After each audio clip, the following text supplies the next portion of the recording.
Hey, everybody, and welcome to another edition of Shooting the Breeze. I'm the main man, Matt Majot, also known as Soda, and as usual, I'm joined by my host, Ben. How you doing? He's doing okay. And today joining us is my friend Lou, who is one of my co-hosts over at Schmodown Night in Canada. How you doing, my man?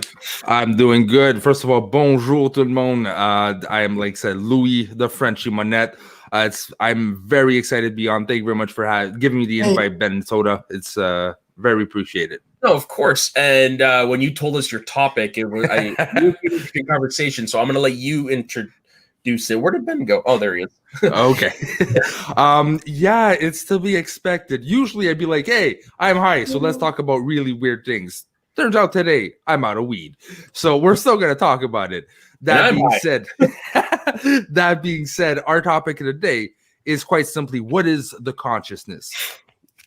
We understand how life works mostly, right? But one thing we're starting to grasp is what makes us us. For a long time, humans have put the finger of it is the soul. It is life energy. But what is it exactly, right? And more that we keep researching. Hey, the heck? I really need to shave now. Good Lord.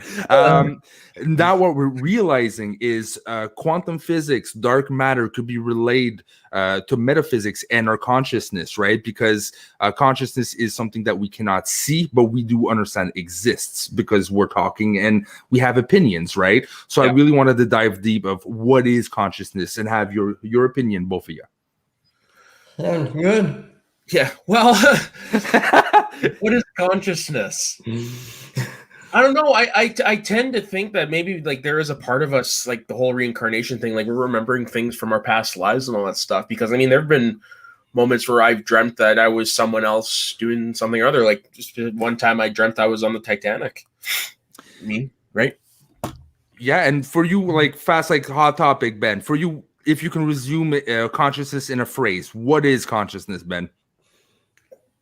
I would say it's more or less like a soul, like what embodies you. I don't know. And that's the interesting thing, right? We are all conscious. We have opinions. We have likes, dislikes. We all take a route in life, right? That leads us somehow based off of our decisions. And you know, we all know we have genetics that kicks in that, you know, will play into certain ways that we think. But like it or not, when we think about it, our bodies is basically powered by our brain. But what powers our brain? That's the thing. We have neurological stuff that, like, our neurons tell us exactly what to do with our bodies, how we react to certain situations. But what does it get energized by? And that's the topic they're researching in today's day and age, because we can measure the energy put out by our brains. There's experiments in the 1930s, I think, that same thing for the heart. They started like plugging things on certain patients that were, you know, kind of vegetables and they weren't really active, and they actually were able to calculate brain waves.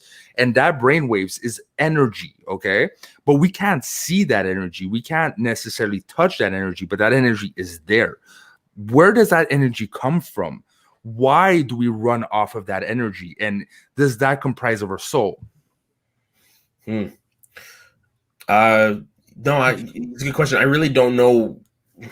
Never really thought about that. Let's just put it that way. I don't know. Maybe our brain is kind of like some sort of like similar to like a solar battery. Like in the womb, something possibly charged our brain up to enough to last us a lifetime. And that's the thing. And like when you think about solar energy, there's a source, right? A sun powers up. Yeah, that's what I'm saying. Like maybe there's a source somewhere in the embryonic phase that's charging us up, and then when we die, it's basically the battery run out. Isn't that the heart? I don't think that's the heart.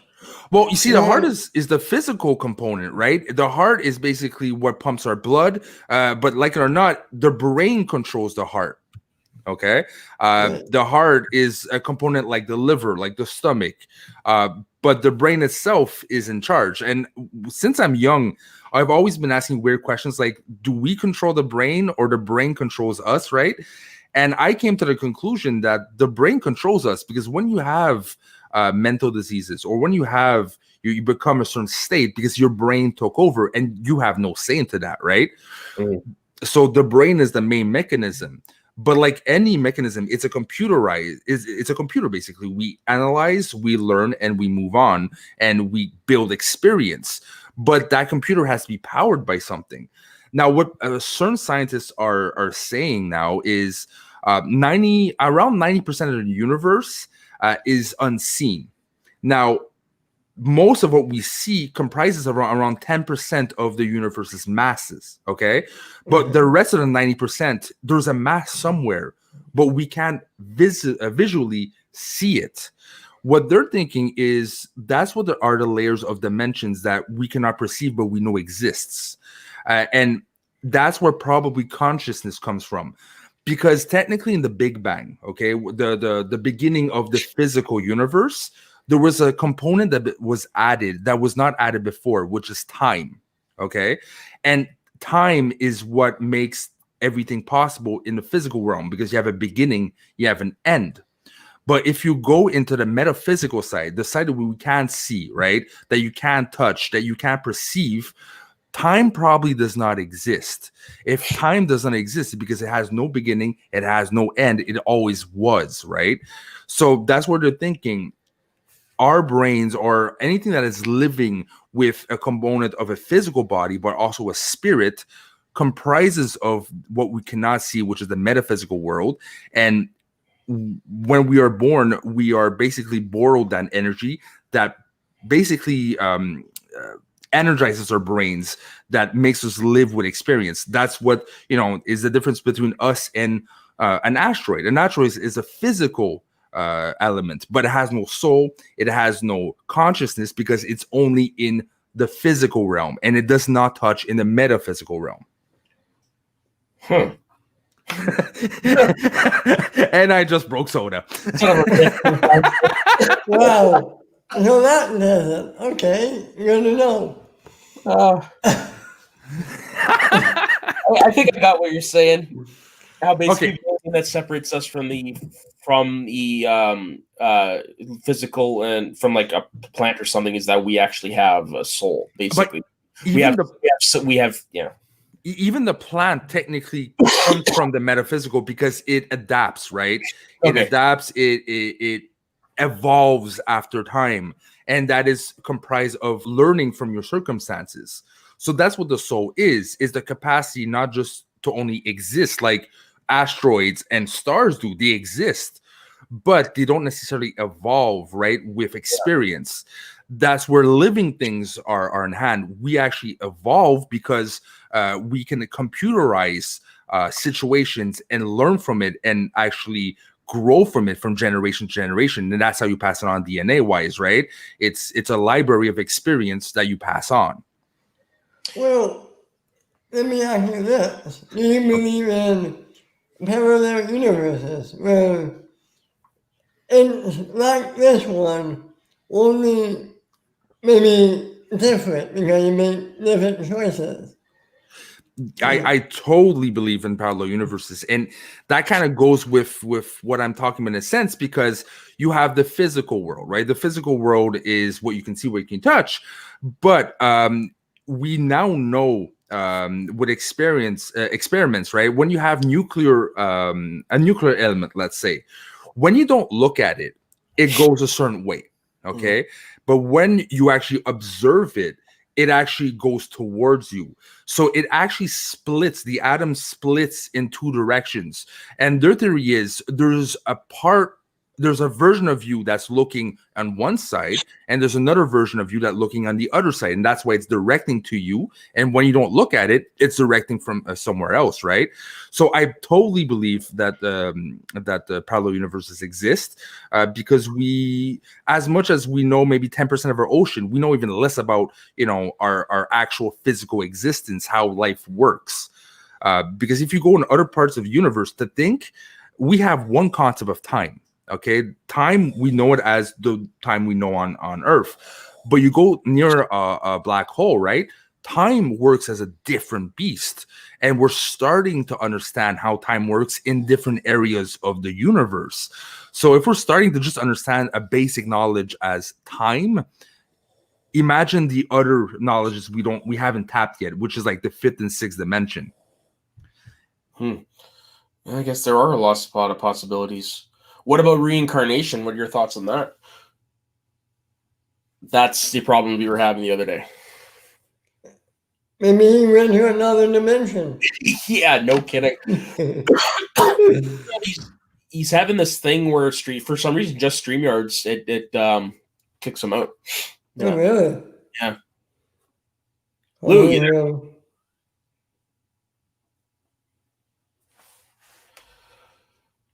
Well,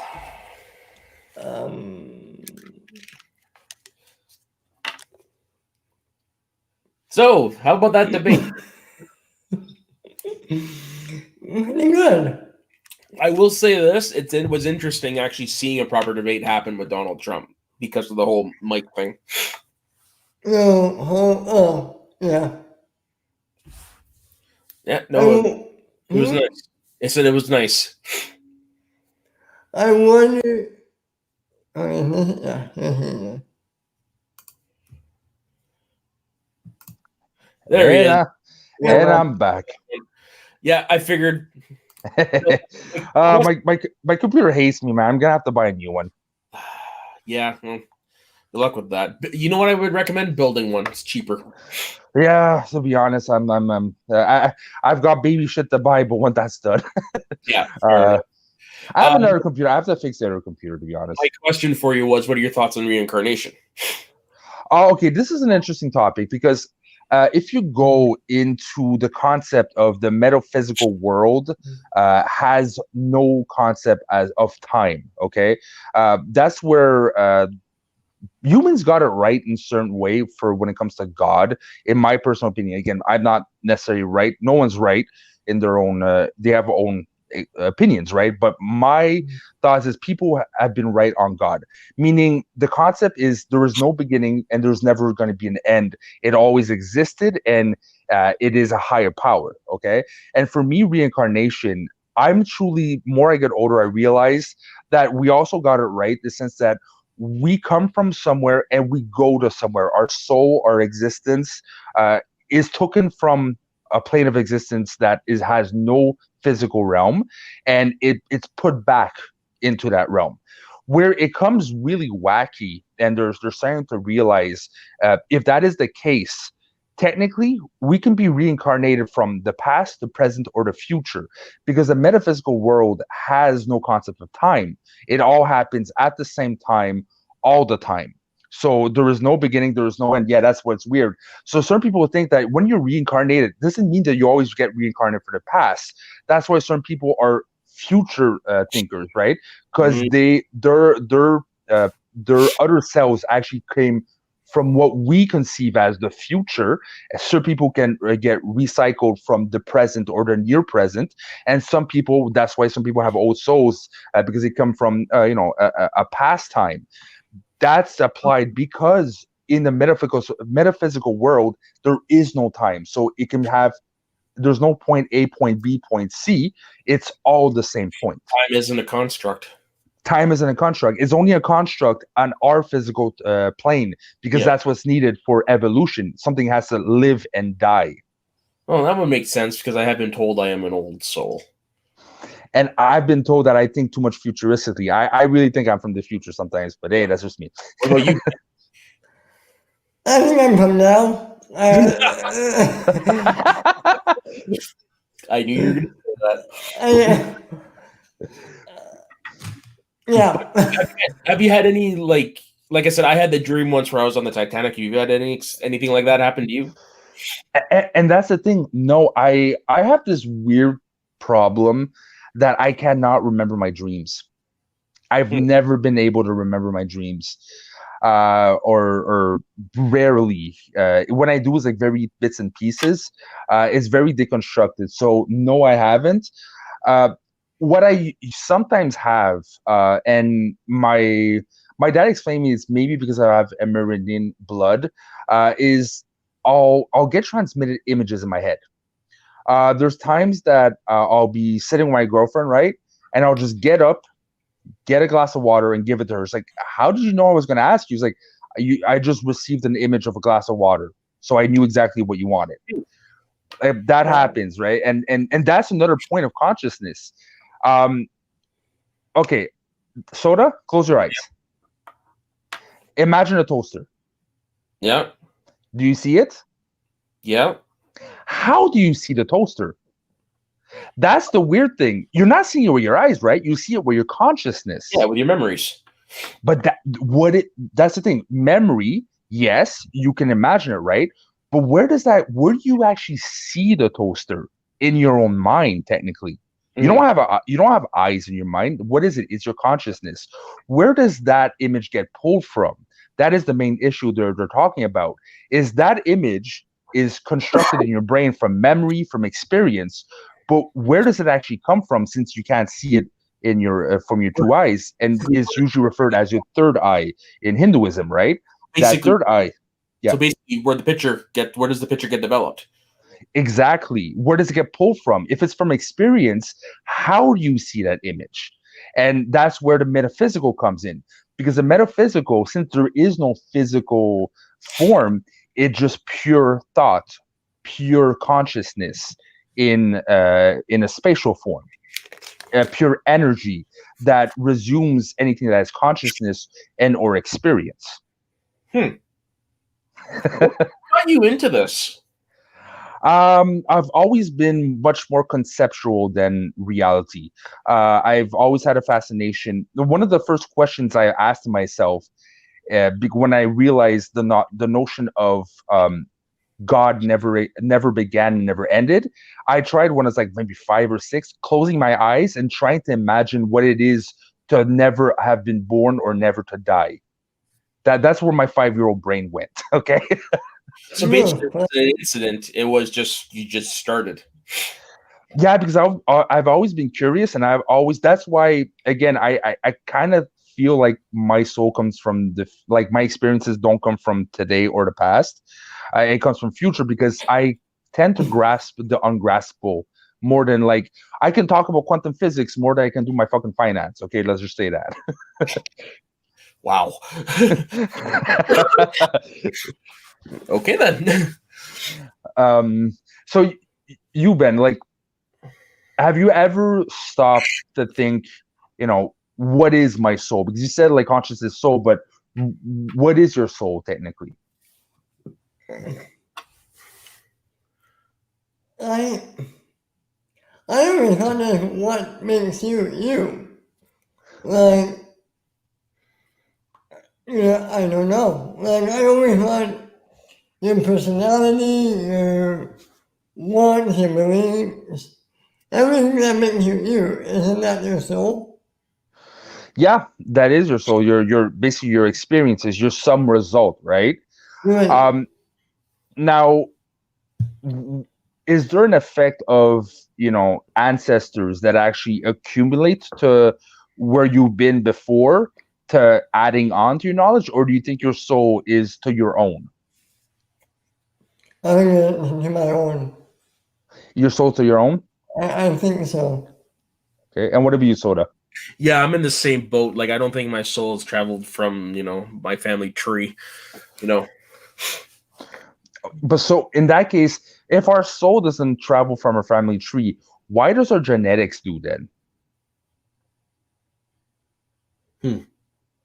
Where does genetics come into our perspectives and our soul? Because if that's the energy that powers our body and powers whatever has been transmitted down the tree line, as you say, doesn't that correlate? I wouldn't think so, because your body and your genes are more physical than anything else. Science, right? Scientific. Genes come from your mother and your father, right? Yeah.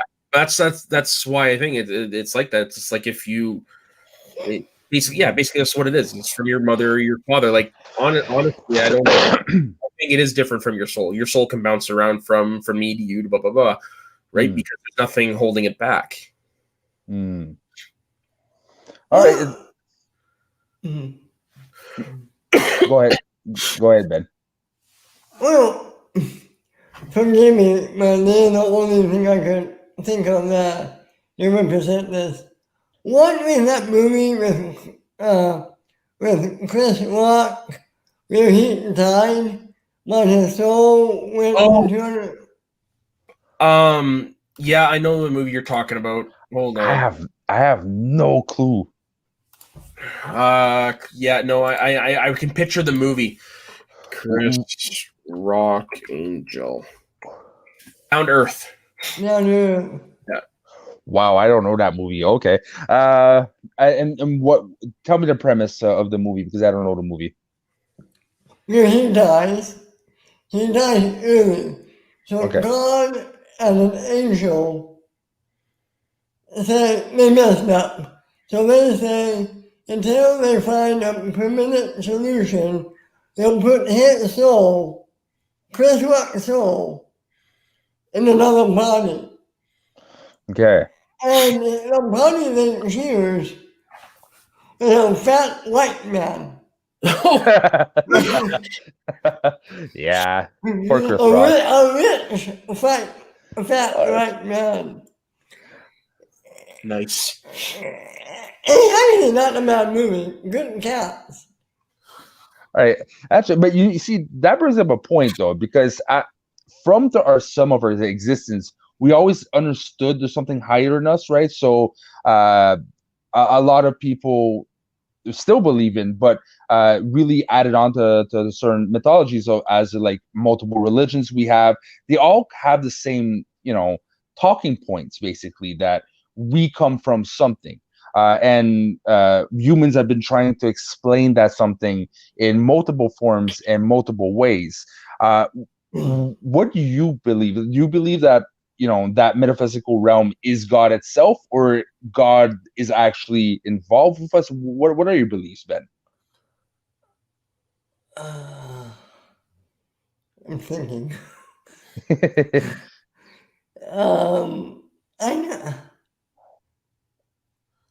I believe in evolution. I believe it came from the apes.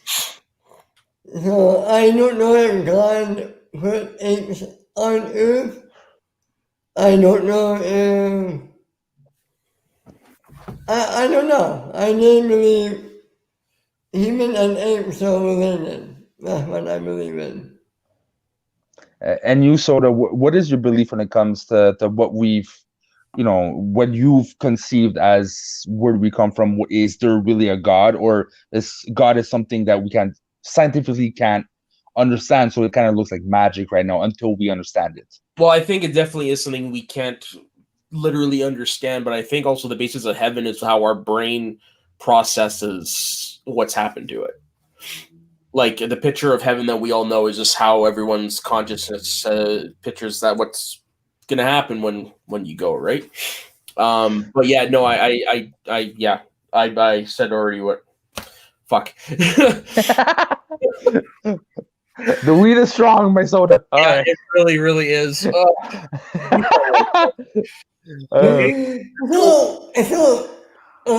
pardon me, that heaven and this is the end, how much do you want that to be true?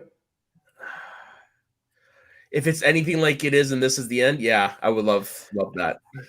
And here's what I think. I think no one's right, no one's wrong. Because our soul or our consciousness is from the metaphysical world, I think what happens after death is what you actually believe when you live.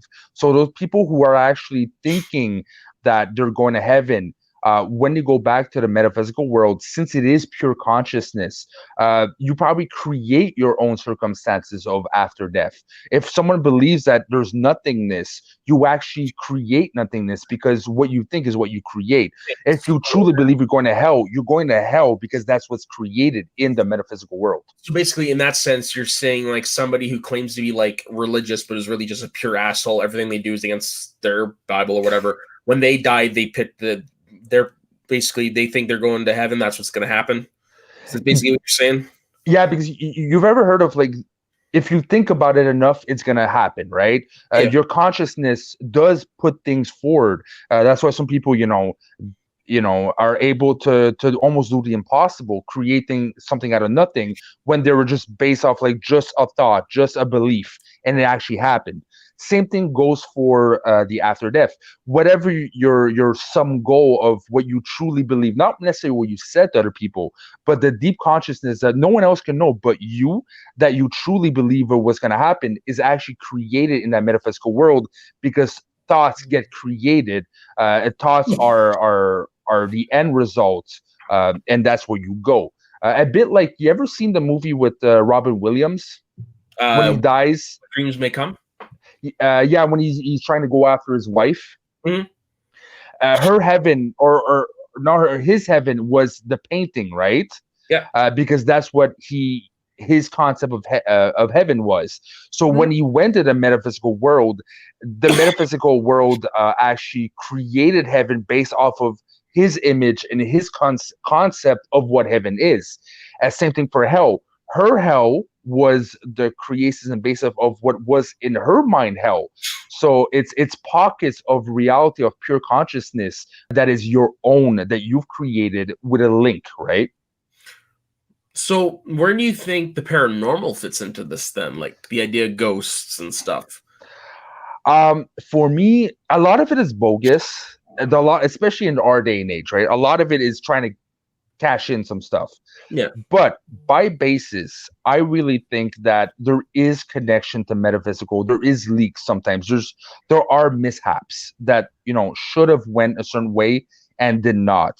Like very angry deaths. I've been in places. There's one of my good friends, actually lived in an apartment. Someone was murdered. Before I actually knew that actual fact, I've always been creeped out about that place. Every time I went in, there's this weird feeling, something uneasy. And when he said, yes, well, someone I actually learned recently, someone actually got killed in actually that room there. And it's like, okay, that would kind of explain, because your feelings or how can I say it? Your thoughts and someone's presence can actually affect the room, right? So what happens if something so cataclysmic happens? It kind of like impregnates the place, and you can actually, without understanding it, feel it inside of you. So yeah. I truly think that because it is consciousness and it's attached to the metaphysical world, there are some things that we can't explain, but we know exists, because it's just a layer that we still don't understand, but we're probably going to understand if ever we, Trump doesn't win the election and it doesn't fuck up the earth again. Yeah. So do you also believe in the concept of pieces of somebody getting left behind? Like, here's an example. So when I was 19, my dad's cousin passed away, and he lived in the apartment building across the street from us, across the parking lot from us. And his way of getting hold, if he saw us, would be like, hey, call us over, sort of thing. About 6 months after he passed away, I was walking in front of his apartment because he was on the ground floor. He died in the apartment. My dad found him. So I'm walking past the apartment, and all of a sudden I heard, "Hey!"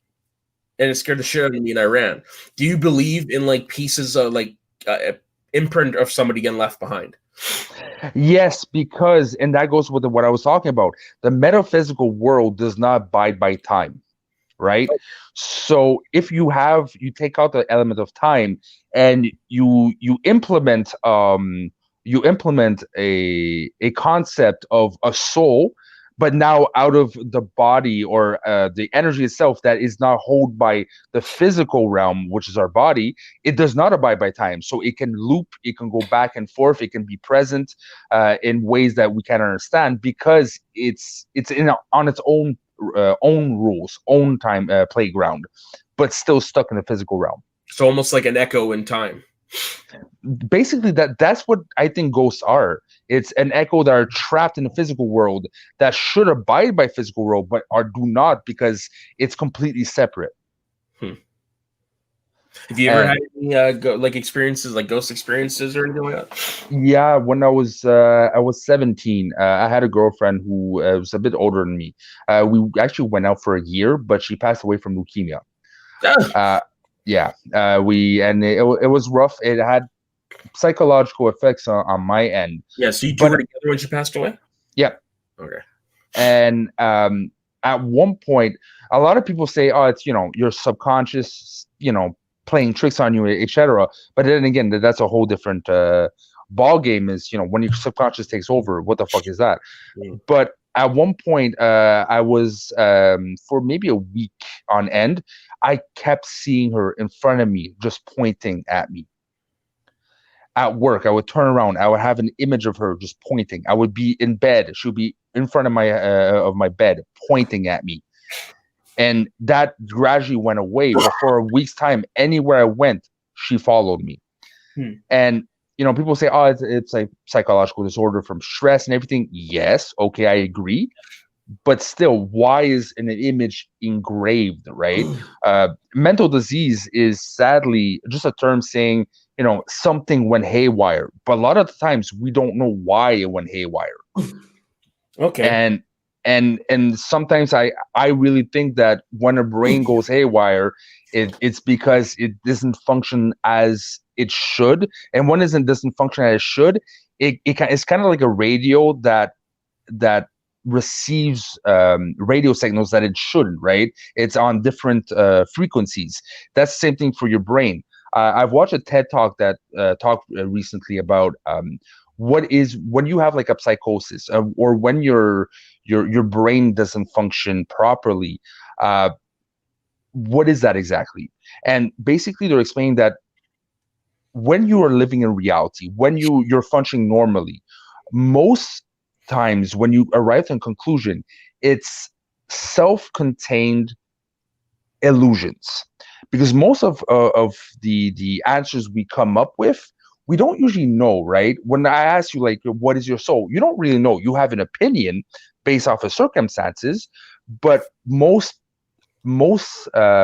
situations that we're faced, we come with our own conclusions, okay, based off of experience. And that's why sometimes we have a haha moment or moments that just break our mind, because we actually learn what reality is, and it's completely opposite that what we came to our own conclusions. But it's still a self-controlled conclusion that maps out our personality, our opinions, and our justifications for our opinions. But when your brain goes haywire, it's delusions that are not in control, that are managed by your brain, that is capturing other things. So that's why certain people will have a completely distorted view of the world, because they're capturing, their brains are functioning in a whole different realm that they shouldn't be functioning. So what about you, Ben? Have you encountered any ghosts? No, not me. Personally. Really? Not even living in LA, eh? No, not living in LA. We're not all like that, Hey, you never know. I mean, if any place would have some interesting ghost stories, it's definitely LA. No, I can't think of anything. Okay, then. Well, I have a question for you guys then. Do you believe in things like Indian burial sites? And if yes, could you explain like how exactly does that? It's almost. Do you believe in like the superstition? But you've heard of Indian burial site stories, right? Yeah, poltergeist. Yeah, but it's like you build a house onto and everybody's so mad because thousands of people were massacred, right? And something arises. Do you believe that? Not just Indian burial grounds, but yeah, any place that's sacred. Yeah. Yeah, I do believe that, some things are there's just bad juju out there like that. I do. Like, I mean, like, where does the concept of bad luck come from, right? I honestly think we create our own bad luck, but Because a number of times I'm like, I'm not gonna fuck up my intro. I'm not gonna fuck up Roka's name. I still fuck it up because I said to myself, I'm not gonna fuck up Roka's name. So what I do, I fuck up Roka's name. So that's another conversation. That's overthinking it. How about good luck? Do we make our own good luck? Yes, I think so. That goes with what I'm saying. Like when you think about it enough, it becomes reality. If you have an objective and you kind of create your own luck because you can visualize it. If you can visualize it, you can push your life to that direction. So for me, that's creating your own luck. Okay. Now, I have even more deeper question. Now that we talked about, your soul, the energy, the potential connection to the metaphysical world, do you think that our life actually begins now or it only begins once we die?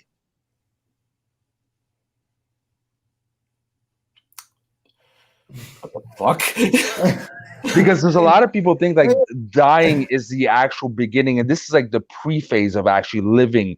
Of like I said, it's we learn from experience of what we feel, what we live through, right? But it's like it's like a cocoon. It's like the cocoon before the butterfly. The butterfly is actually what happens after death. You're describing the Matrix. No.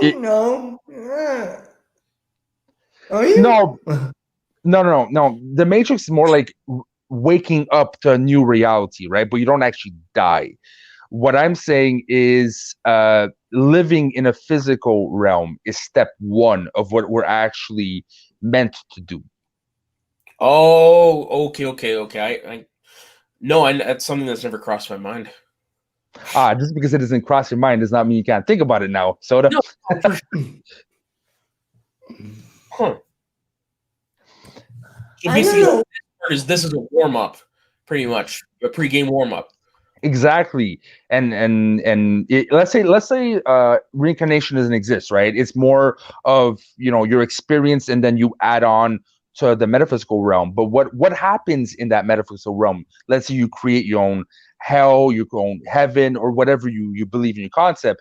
That's the purpose of living, right? Is to create your own plane of existence once you've accumulated enough experience and you actually start living in what is just due to what you lived. Okay, so hold on a second.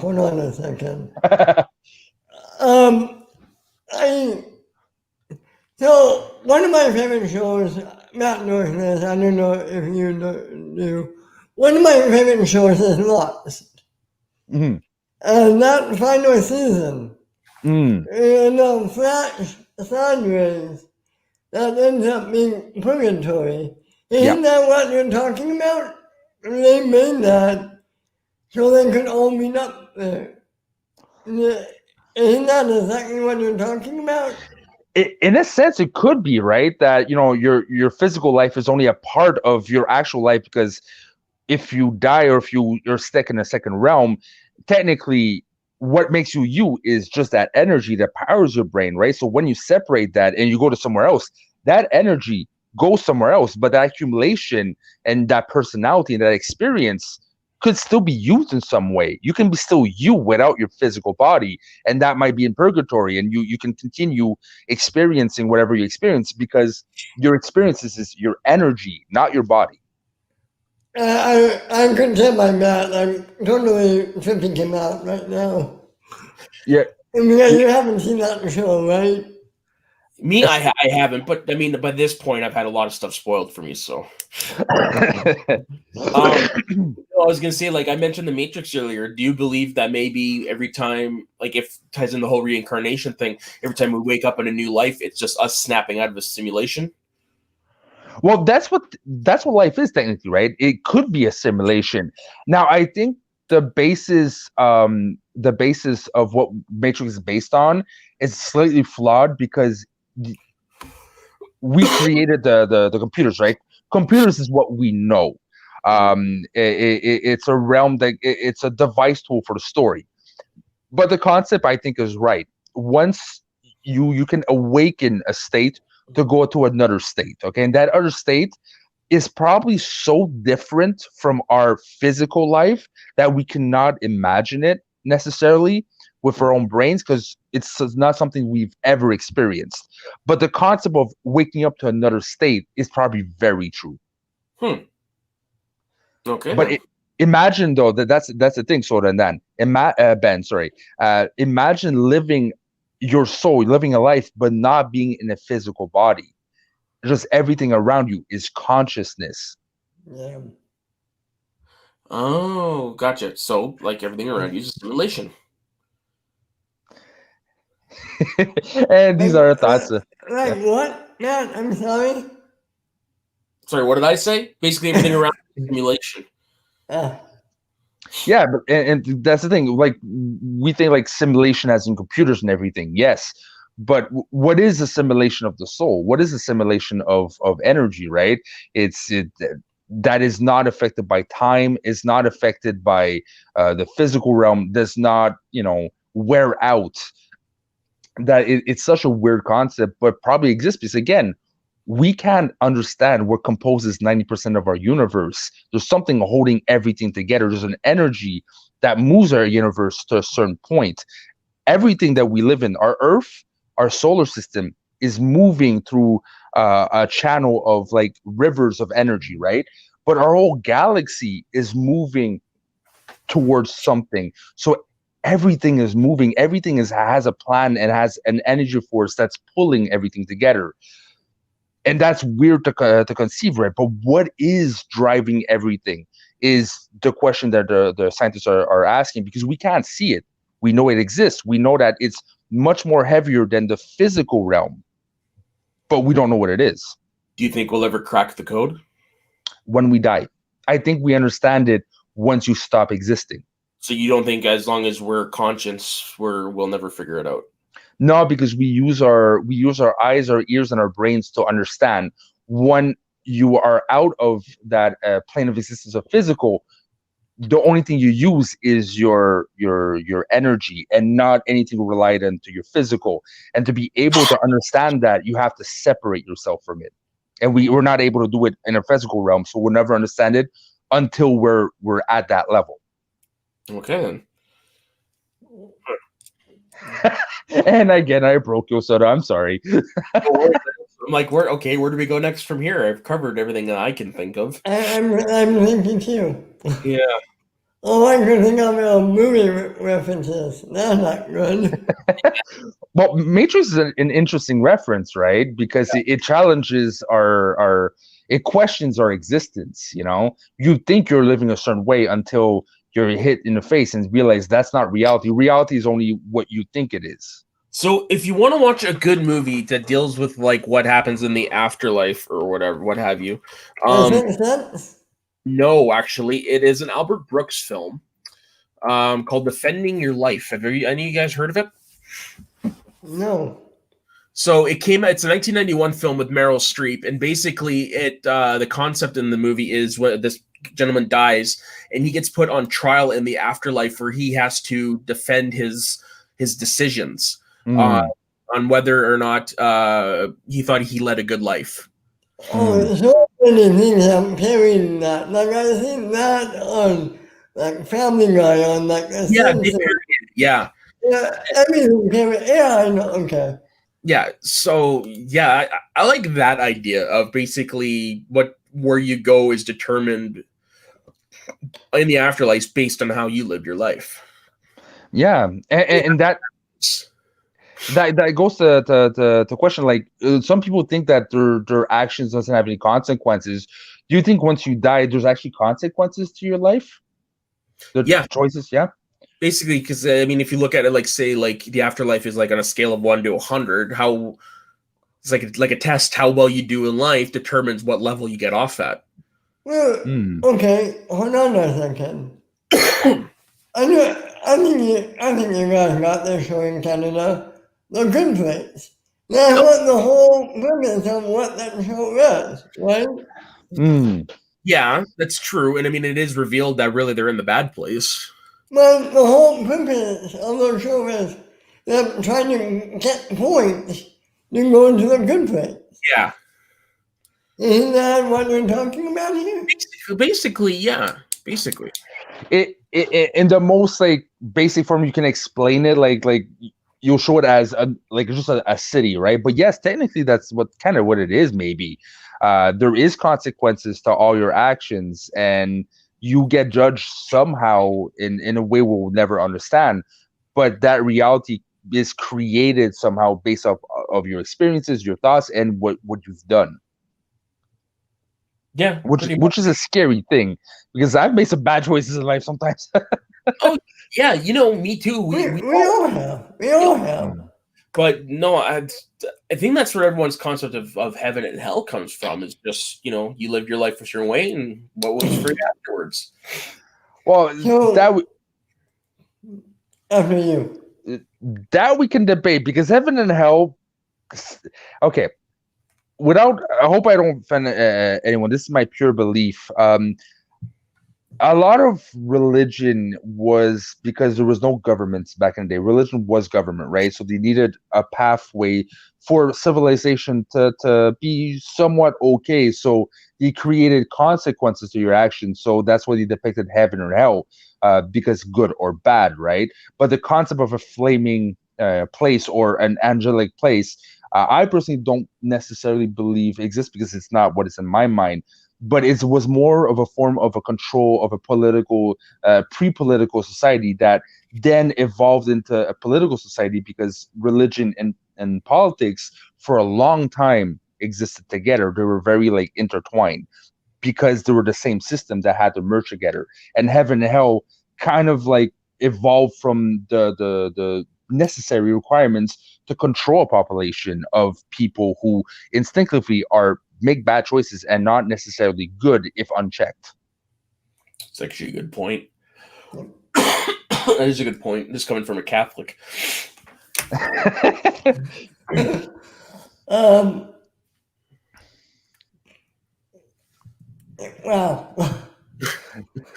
Yeah, I'm sorry, boys.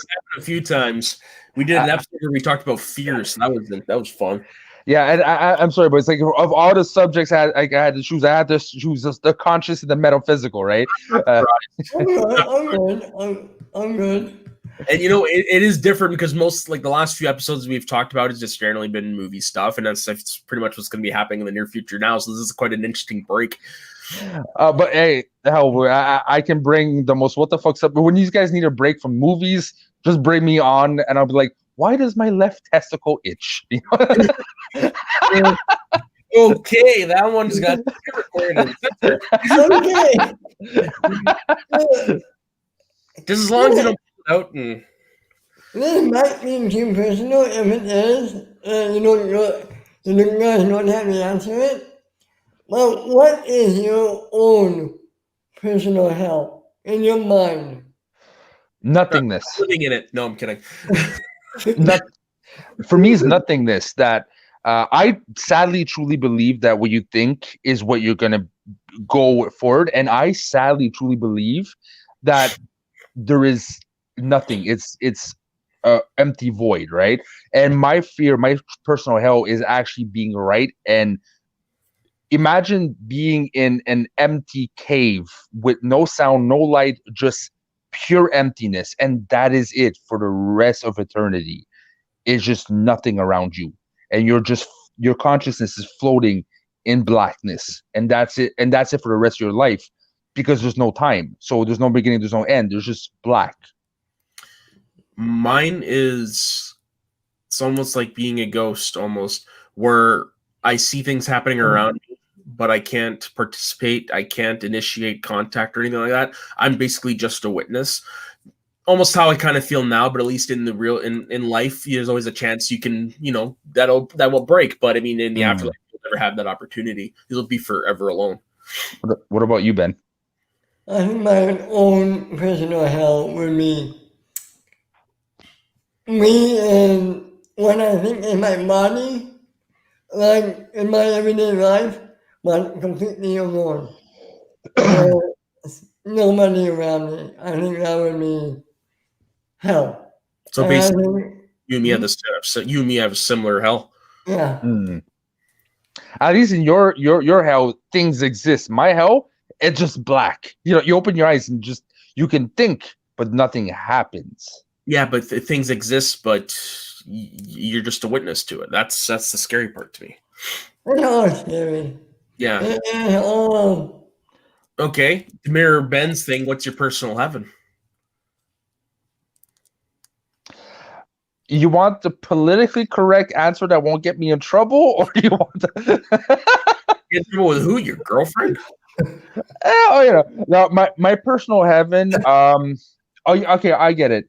Is to be actually transcendent into the universe, actually understand and visit, let's say, a black hole, be witness of other civilizations, be a bit like, without actually having physical consequences, but having the capacity to witness things as Dr. Manhattan does. Oh, okay. I was going to go more Doctor Who, but yeah, okay. That's a good comparison.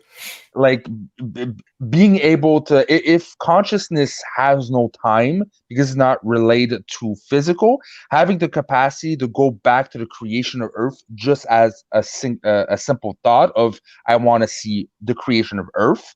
So your spirit is able to go back in time, because there's no going back in time. It's A, B, C all in one point.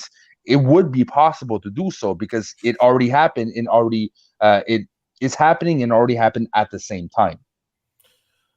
Yeah, that's way more deeper than what my personal heaven is. Yeah. Not here, Matt. Not here. Honestly, it's the white picket fence. Okay. That's my personal heaven. What do you mean by that, if you don't mind me asking? What I mean by that, I want to, wife, kids, a happy life, a normal life, like a white picket fence, like a Norman Rockwell type thing.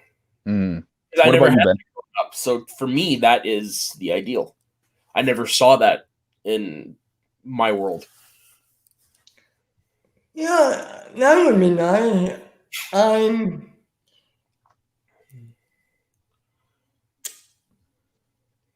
don't know. Probably the ability.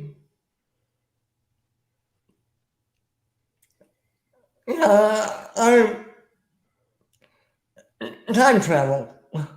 Like yours, but maybe with a DeLorean. So I can go anywhere. I would love it to be the telephone box, the police box. Yeah. That would be fucking awesome. Fuck, man. Right? Talk Right? about. Yeah, I mean, I've got a screwdriver on my arm for a reason. Like, that's as much as I love Back to the Future, but time travel Doctor Who style, man. Woo. Okay, let me ask you guys this. On the happier note, who's your favorite doctor? Okay, it's 11. The reason being, this is Matt Smith. The reason being is because that's the one that got me into it. Now, I love David Tennant just as much, but Matt Smith is my personal doctor because it was him that got me into it. Okay. I like the recent one. She's good, but David Tennant is for me the most enjoyable and complete character itself. Okay. Really, you don't think that this character is complete? Okay, he's good, but I find David Tennant nails a bit more what I was looking for a doctor. What I mean by complete is they're all complete in their own way, even the Peter Capaldi. And to be honest, I'm not the biggest fan of that one, because for me, there's no like end goal to that one. It just kind of existed and then like faded away. But they're still all complete in the same way. But complete that resonated with me and the way I kind of like react to things. I'm closer to David Tennant's what the fuckness than Matt Smith's what the fuckness. Okay, because in that sense, I guess I'd be more closer to Matt Smith because he plays his emotions. He plays off his emotions like Tennant did, but his was different emotions. His was more anger and like revenge stuff, whereas Matt Smith was more compassion at times. And, I mean, like for me, the best relationship in Doctor Who was the Doctor and the Pawns. Yep. Pawns, yeah. Like once I'm explaining how Amy and Rory left the show, brought me to tears just explaining it. Yeah. What about you, Ben?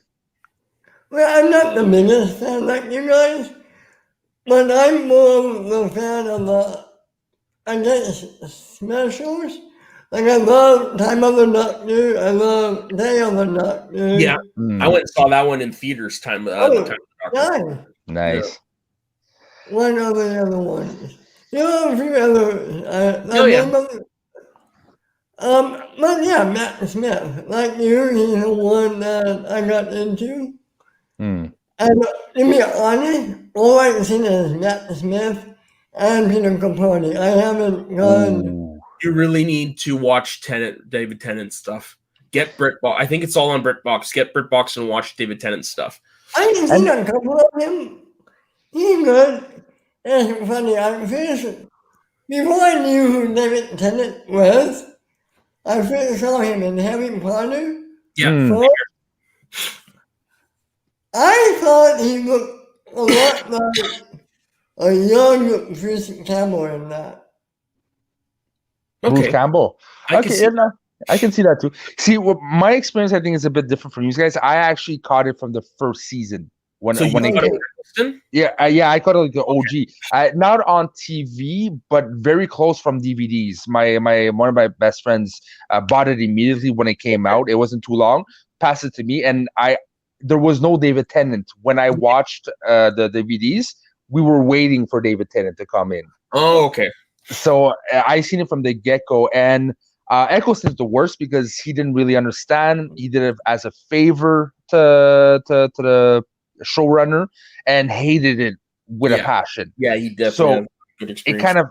kind of shown, right? But David Tennant for me is the soul of Doctor Who. Really comprises of, he had the adventure side. He had, because the Doctor is angry. Hell, there's the War Doctor. Okay, Yeah. he has that side, right? But he's also the one that plays the most mind games, and mind games is Yeah. all. I love mind games. I'm in sales and I direct a call center because I like screwing with people's minds sometimes, and it's fun. I don't care what people say; it's fun. Yeah. But yeah, it's the one that talks the most to me. Now I have a question before we finish. Yeah. Since we are talking about Doctor Who and we've been talking about like time and everything, how can you explain? Because this is a concept my dad told me a long time ago, and I never really understood until I got older. Why, in your opinion, does time go faster when you go older? Because time is relative. Time is a concept we've constructed technically to explain the beginning and the end, right? But it is now proven that time is a very flexible thing. It works differently in other work. Like you put yourself next to a black hole, time is not as simple as we think. But my dad and I've talked to a lot of people realize that more you grow older, more you're closer to death, things speed up. Yeah. Why? Don't you think that's all? And maybe I'm wrong. I always thought that was all psychological. Yeah, see, that's where I was coming from too, because the way I'm thinking about it is like when you're growing up, you're not thinking about what's happening tomorrow. You're just enjoying your time right now. But then as you get older, it's like, oh shit, I'm graduating high school, and all of a sudden, oh man, in a couple of years I'm gonna be, out of college or whatever. And the next thing you know, you're out of college. And it's just like you're constantly thinking about what's next, and before you know it, it's there. Whereas suppose when you're a kid, you could care less about what's in the future. And that's why I'm saying, like, since time is a concept, time exists, but we put our own stamp on it, right? With like hours and time of the day and everything. And it's our perception of where we're at right now. What is time exactly? Because if it's, we're not really thinking about what's next when we're younger, and we are more we get older, it doesn't change the fact that the days mesh together so fast that the last 10, 20 years of your life is almost a flash. Okay. Why is it almost a flash? Yes, you're more conscious of what's happening, but if it's in your mind, that means your mind is controlling something. It's a perception. Perception is still the power of your mind, and your mind's controlling that perception. So why is it making it seem faster? I don't know. The only thing I know about time is you got to make the best of what you have. What has been explained to me, and I'm not sure I understand or I believe it, but time is almost like an auto route, right? When you go into a lane, right, you go more slowly. But more you go on the straight line, more you can go faster until you arrive your destination, right? It's the same thing, like because there is death, there's an ending. The closer you get to the end point, the more different your brain actually perceives time because it's getting nearer to the end. And the closer you get to the end, the faster your brain actually lives through your physical self. Because I talk to my dad. Sometimes my dad can't remember what happened. Can't like say, did that happen yesterday or 2 weeks ago? I can't remember. Everything's meshed together, right? Because he's closer to the end goal. And I just lost Soda again. Yeah. On that note, we've already hit our hour mark. So, okay. Louis, what plane of existence can everybody find you if they want to find you? Probably the same one as Video Drew, but you can find me on Twitter on Norton Schmoes. Also, you can find me on Facebook, Louis Manette, or on our Facebook page. And look, if you're not following Schmoes in the North on YouTube or on the podcast world on Apple Podcasts or any great platform you listen to audio, please join. We have amazing content. If you know what Schmoedown is, hey, we got it covered in a Canadian perspective. Yeah, what about you, Ben? You can find me on Twitter at BenRainier2, on Facebook, Ben Rainier, or in the Minions Ready network page. And you can find me part of the Mount Schmoedown YouTube show every Saturday at 12:15, and on Sunday on Get Ready with Matt over here. And yeah, that's mainly it. And you can find me at soda_the_Saxman on Twitter and Instagram. Like Lou said, you can find me also with him over on Schmoes of the North there, where weekly we do the breakdown of the matches, and then every once in a while we do have interviews coming out. Lou, what was the last one that just came out? Yeah, okay, give me a second. Why do you put me on the spot like that, man? You know I have no memory. It would be conversation of you putting me on the spot and you're complaining about it.